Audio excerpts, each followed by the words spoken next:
안녕하십니까, 최보람입니다. 최고의 협상력이란 어떤 걸까요? 어떤 경제전문 기자분은 그런 말씀을 하셨더군요. 원하는 바를 노골적으로 요구하지 않아도 얻어낼 수 있는 것, 그것이 최고의 협상이다.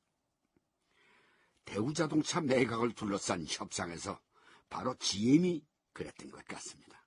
그 사람들 이것 해달라, 저것은 안 된다, 이렇게 노골적으로 요구하지는 않습니다.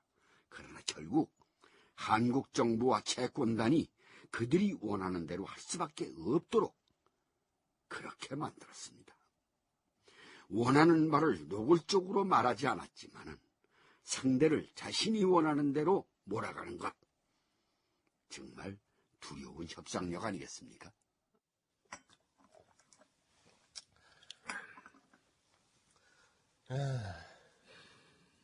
우리 GM은 대우자동차를 인수하는 과정에서 반드시 전제되었으면 하는 게 있습니다.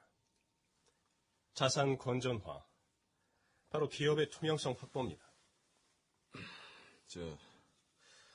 M&A 과정에서 기업의 투명성이 전제돼야 한다는 요구는 당연합니다만, 그러나 2000년 10월 산업은행 박상배 관리본부장이 앨런 페리튼 GM 코리아 사장과 마주 앉았다. 그러나 대우의 상황을 잘 아시지 않습니까? 지금 상황에서 그 문제를... 제가 이 상태로 이사회를 설득하기 어렵기 때문에 그런 겁니다. 미스터 박, 대우자동차의 회계 장부는 GM 이사회에서 이미 신용을 잃었습니다. 그 점을 양해해달라는 겁니다. 그러나 그것을 바로 잡는 데에는 얼마간 시간이 걸릴 겁니다. 그래서 그게 문제라서... GM은 충분히 기다릴 용의가 있습니다. GM한테는 시간이 있는지 모르지만 우리 채권단에게는 시간이 없습니다. 대우자동차 처리 문제가 지연되면서 추가되는 부담이 만만치 않습니다. 예. 또 그런 문제가 있겠군요. 예, 그런 문제가 있습니다. 방법이 정 없는 것은 아닙니다. 방법이 있습니까? 네. 가령 법정 관리를 하는 방법도 있고. 법정 관리요?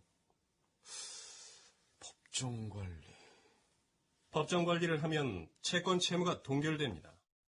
채권 채무가 동결되면 최소한 한국에 있는 사업장 안에서는 우발 채무 발생 가능성이 사라지는 겁니다. 채권단의 입장에서는 우발 채무 부담을 더는 것도 큰 의미가 있지 않겠습니까? 우발 채무. 우발 채무란 미래에 어떤 일정한 조건이 만들어졌을 때 발생되는 채무를 말한다. 채권단에게는 예상치 않은 부채가 될지도 모를 우발 채무 부담이 사라지고, 우리 GM한테는 자산의 투명성을 담보해 줄 수 있는 방안이니 법정 관리 고려해 볼 필요는 있을 것 같습니다만. 예, 나쁘지 않은 생각입니다만, 그러나 그렇게 될 경우 기업 가치 하락이 불가피한 거라서 대우자동차 매각 대금이 내려갈 수도 있는데... 법정 관리가 꼭 방법이라고 말하는 건 아닙니다. 고려해 볼 수 있는 여러 방안 가운데 하나라는 거죠.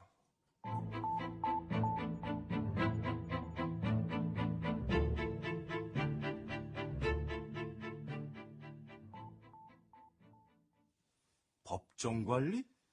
예. 법정 관리. 대우자동차의 매각 문제를 놓고 채권단들이 머리를 맞대었다. GM 측에서 법정 관리를 요구했어요. 아니요. 그 사람들이 노골적으로 요구한 건 없습니다. 다만 대우자동차 자산의 투명성을 확보하는 여러 방법 가운데 하나로 거명을 했을 뿐입니다. 하지만 법정 관리를 하면 기업 가치의 하락이 불가피한데...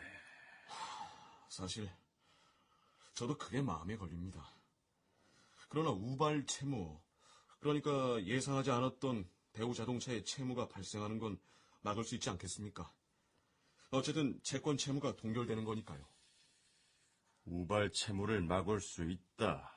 예. 그리고 법정 관리를 하면 당장은 기업 가치가 떨어지겠습니다마는 구조조정 등의 피나는 노력을 해서 기업을 정상화시켜 놓으면 그게 외려 더 제값을 받고 매각하는 방안이 아닐까도 싶고요. 법정관리.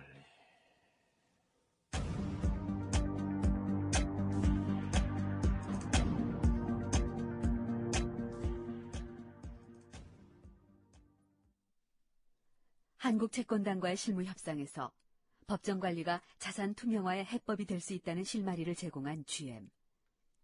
그런데 그들에겐 나름의 계산속이 있었다. 그렇다면 GM의 속셈은 무엇이었을까? 채권단이 법정 관리를 결정해 준다면 우리에겐 유리한 것들이 더 많습니다.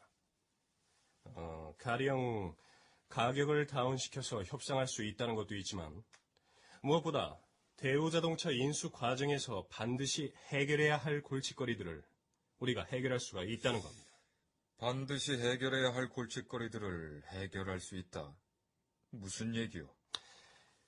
지난 10월에 우리는 일괄 매입 가능성을 열어두었지 않습니까? 그랬지. 협상의 진전을 바라는 한국 채권단의 요구 때문에 그렇게는 했습니다만 대우자동차를 일괄 매입할 경우에 부실 자산까지도 떠안아야 하는 부담이 있습니다. 그렇지 않아도 사실은 그게 고민이었는데. 그렇죠. 그런데 법정 관리를 하면 구조조정은 불가피하고 구조조정을 하는 과정에서 이 과잉 생산 문제를 짚지 않을 수가 없습니다. 결국 불필요한 공장의 폐쇄나 인원의 감축은 불가피하지 않겠습니까? 결국 부실 자산을 털어내고 구조조정을 통한 인원 감축 문제까지도 한 칼에 해결할 수 있다. 예, 그렇습니다. 그러나 그 과정에서 노조의 반발이 만만치 않을 텐데. 그건 우리가 걱정할 문제는 아니죠. 법정 관리를 하게 되면 한국 측에서 알아서 해결해야 할 문제니까요. 그런데 한국 정부가 용인을 할까?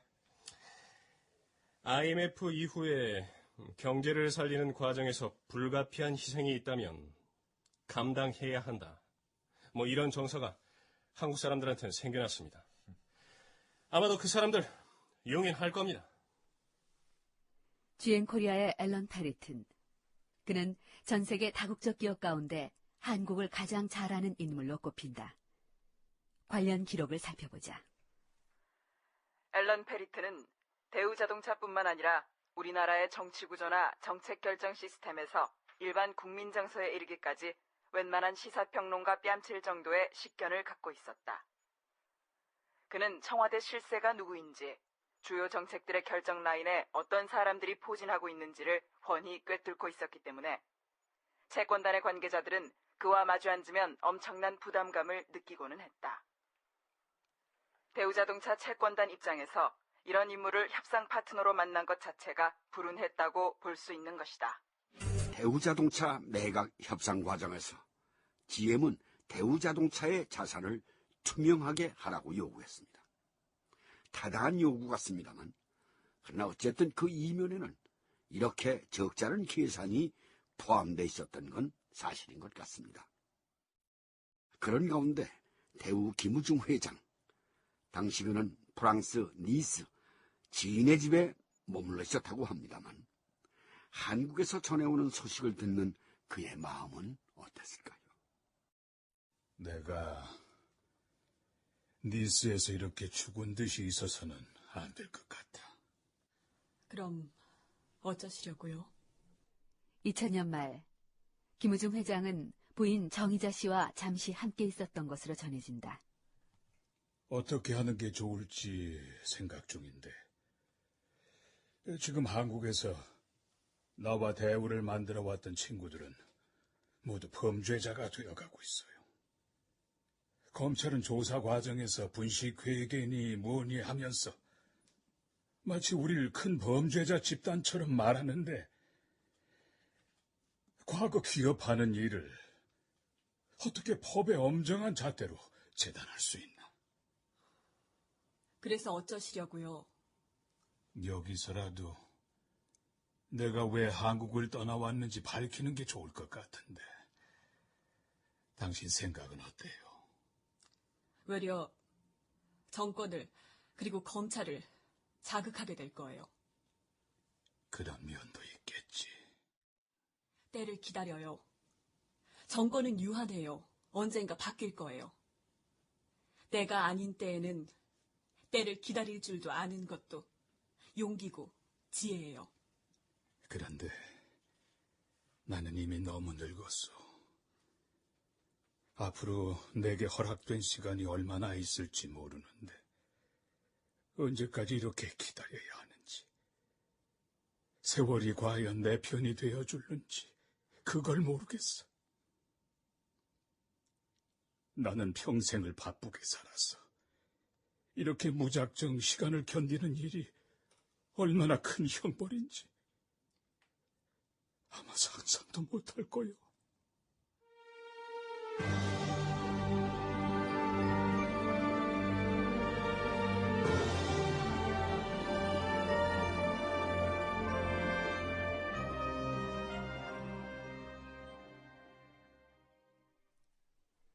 김우중 회장이 유럽에서 형벌의 시간을 견디고 있던 2000년 11월, 대우자동차는 결국 법정 관리에 들어가게 된다. 대우차는 최종 부도 사흘째인 오늘 인천지법에 법정 관리를 신청했습니다. 법원은 2주일 안에 재산 보전 처분을 내린 뒤 한 달 안에 법정 관리 개시 여부를 결정하게 됩니다. 협력업체 대표 300여 명은 비상회의를 열고 진성어음의 환매 유예 조처 등 정부와 회사 측에 대책 마련을 촉구했습니다. 이 자리에서 대우자동차 경영진은 회사의 자금 사정과 구조조정 계획을 설명하고 계속적인 부품 공급을 당부했습니다. 법정 관리. 결국 그것 말고는 방법이 없었는가? 대우자동차의 법정 관리와 관련해 진념 재경부 장관이 김대중 대통령에게 보고를 올리고 있다. 지금으로선 조기 정상화를 위해선 그것 말고 방법이 없는 것 같습니다. 조기 정상화를 위한 영업이익 흑자 전환, 현금 수지 자생력 확보, 사업구조 합리화 등 더욱 강도 높은 구조조정 계획을 수립하는 게 급선무라고 봅니다. 할 수 없는 일이었겠지. 그런데 구조조정 과정에서 노조의 격렬한 반발이 예상됩니다. 그게 부담입니다. 어쩔 수 없는 일이라면은 그것도 감당을 해야겠지.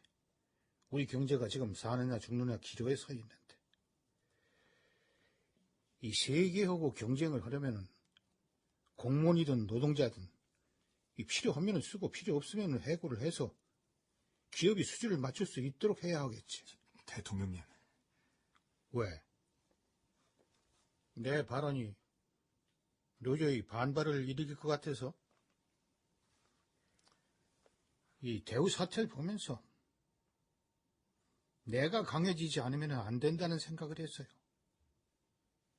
이 과거 김우중 회장이 나한테 그렇게 기업을 지원해 달라고 했습니다마는 정부가 기업을 지원하는 것은 이 사회사업이 아닙니다. 정부가 기업을 지원하는 것은 이 돈 버는 기업을 만들기 위해서입니다. 예. 이 돈을 못 버는 기업은 정부가 지원해 줄래야 해줄 수가 없어요. 기업이 돈을 벌어서 경영이 정상화되면은 이 사회적으로 고용의 부담을 져야만 합니다. 그렇기 때문에 지금은 이 다소간의 무리가 있더라도 기업부터 살리려는 것입니다. 그 과정에서 이 불가피한 희생은 지금으로서는 어쩔 수가 없어요. 대우자동차가 2000년 11월 10일 인천지방법원에 법정관리 신청서를 제출했습니다. 그리고 그로부터 약 열흘 후 김대중 대통령은 세계와 경쟁하기 위해서는 공무원이든 노동자든 필요하면 쓰고 필요 없으면 해고해 기업의 수치를 맞출 수 있도록 해야 한다고 말했습니다. 노동자의 생존권 보장을 누구보다 강조한 김대중 대통령의 입에서 나온 말이었습니다.